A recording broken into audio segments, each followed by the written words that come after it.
Monsieur le Président, Mesdames de la Cour, Mesdames et Messieurs les jurys, maintenant il faut que vous m'écoutiez, parce que vous allez tout à l'heure prendre une décision grave.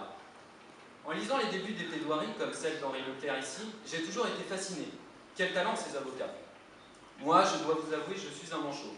Un manchot qui, au moment du tirage au sort des sujets, a fait tomber son portable, histoire de bien se faire remarquer. Un manchot qui tremblait à la lecture des sujets. Un manchot qui est tombé sur le manchot peut-il jouer carte sur table. Alors, j'ai décidé de tout vous dire. Quelle coïncidence! J'ai décidé que je pouvais commencer par chercher dans les excusez-moi, dans les revues classiques du droit, des juristes, Dalloz, le vocabulaire juridique, j'ai rien trouvé. Bon. Donc je suis passé à des sites beaucoup moins conventionnels pour un juriste, Wikidictionnaire. Merci. Et là, le résultat fut sans appel.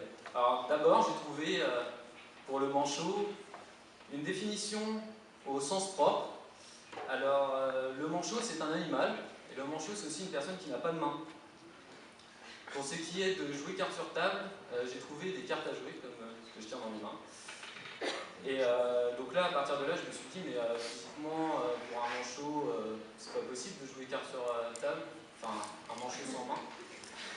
Et je voyais aussi difficilement comment on pouvait faire jouer un animal aux cartes. Donc ensuite, je me suis plutôt intéressé au sens figuré. Et là, c'était beaucoup plus intéressant, à vrai dire. Le manchot est quelqu'un qui est maladroit. Quelqu'un qui... un peu comme moi, en fait. Et après, j'ai regardé l'expression, donc, carte sur table. Et là, j'ai trouvé que c'était quelqu'un qui jouait franc jeu, qui agit avec franchise.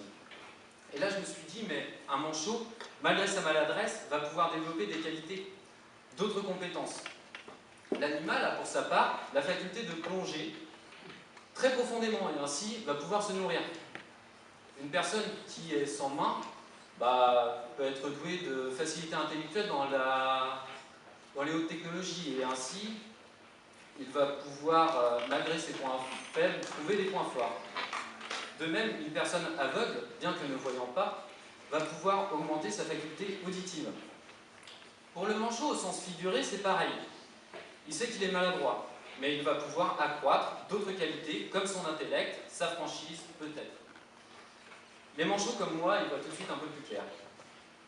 Il semblerait aussi que les avocats ne sont pas des manchots, puisqu'ils manient l'art de l'éloquence dans le but d'obtenir ce qu'ils veulent. Maître Leclerc présente sa cliente comme une femme qui n'est pas dangereuse, alors qu'elle a commis plusieurs infanticides, dans le seul but d'obtenir le moindre année de prison possible. De même, Maître Laurent Decaune, dans l'affaire Pereira, présente son client comme une victime de sa future sanction. Ainsi, il dira devant la cour d'assises « Vous avez entendu, l'avocat de la partie civile nous annonçait que José Pereira allait quitter le monde de la liberté pour s'engouffrer dans le terrible souterrain carcéral.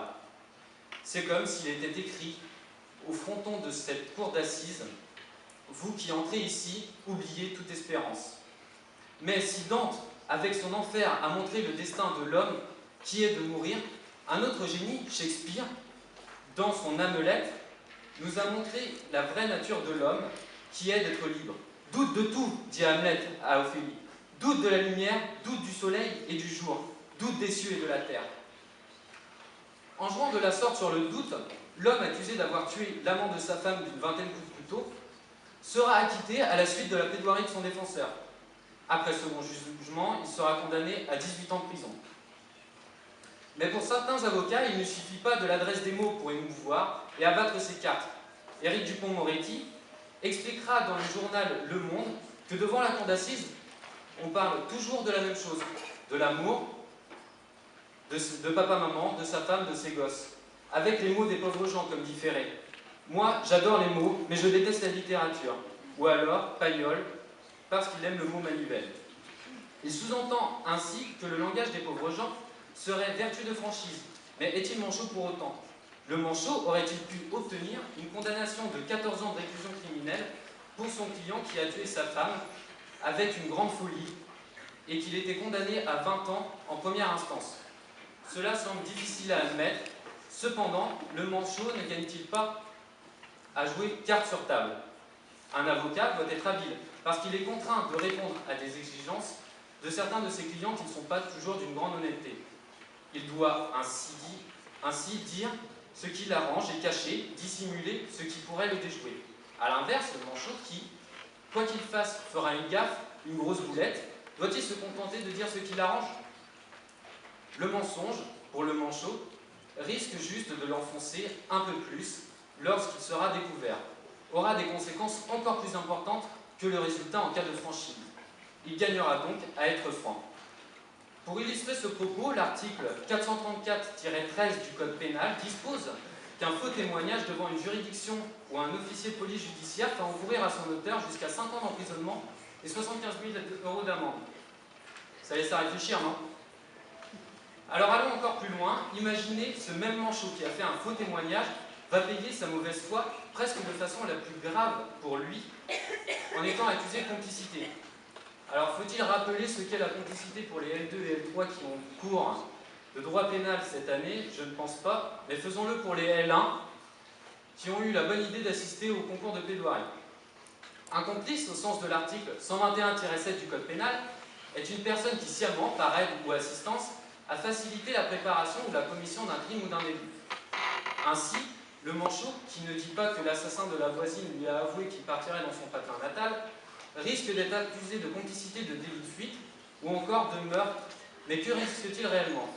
Pour cela, il suffit de se référer à l'article précédent, à savoir 121-6, qui dispose que le Code civil, que le complice, sera puni comme auteur de l'infraction.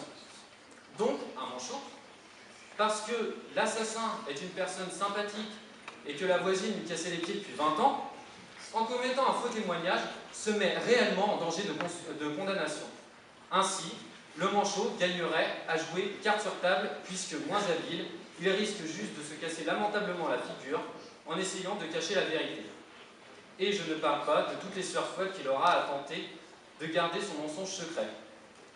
Le manchot gagne donc à jouer carte sur table. Mais peut-il le faire réellement?